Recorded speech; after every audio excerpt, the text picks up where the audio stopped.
Well, Jim, you touched on the language, but I think part of this movie is really creating a whole world. Do you want to talk about how you viewed that as, the foundation of a world to make a believability in a movie?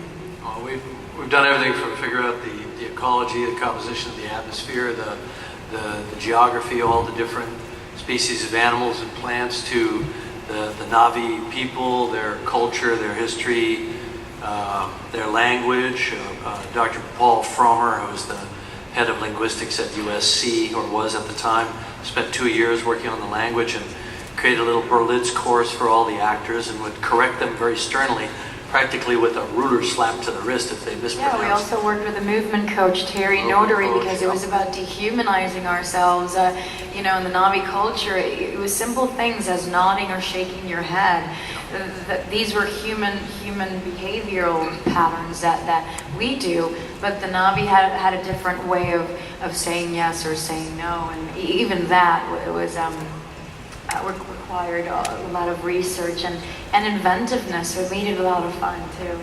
Now, Stephen, I know you just personally, and you are so different than your character on screen. Tell us sort of how you look at the character of Quaritch. I know we've got a little glimpse of him on screen and here today, but how did you define that character? Well,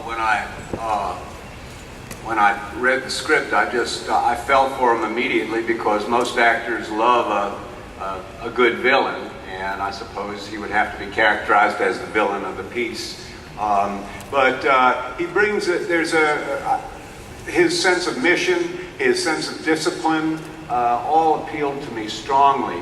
The preparation seemed clear, and I like to have things clear, so that was very appealing to me as well.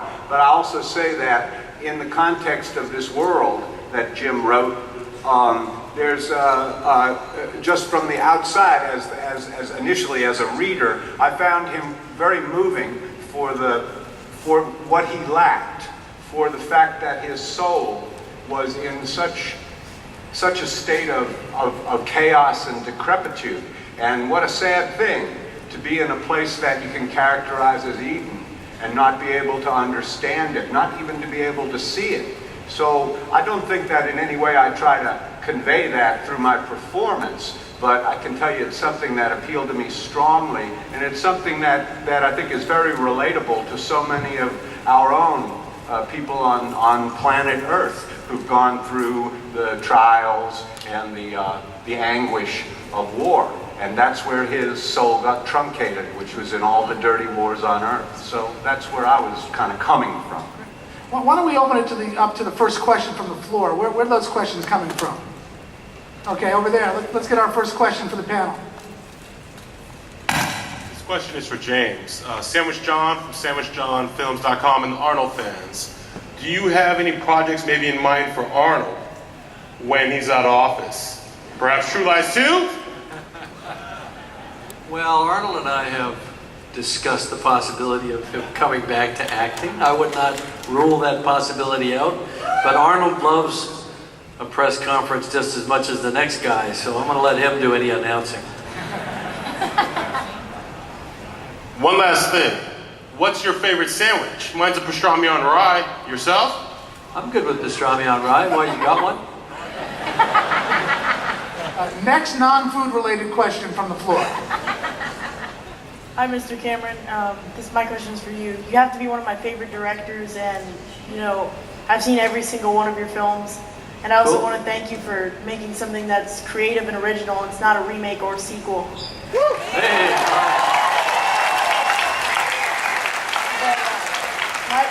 My question is, do you have any cameos in there for Michael Biehn?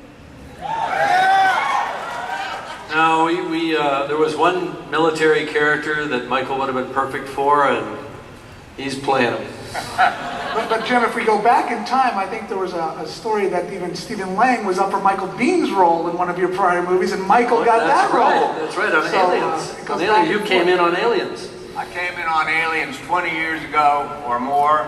I was cast in Avatar. I regard it as the longest callback I've ever had. And I got to tell you that I gave up on Aliens at least 3 or 4 years ago when somebody told me it had been out for a while. If you came in on Aliens 20 years ago, it had already been out for 3 years. One more question on the floor. Thank you. Hello. This is for Mr. Cameron. What sparked the idea of you creating this awesome movie? Wow. Honest, the super honest answer, which is a little mercenary, is that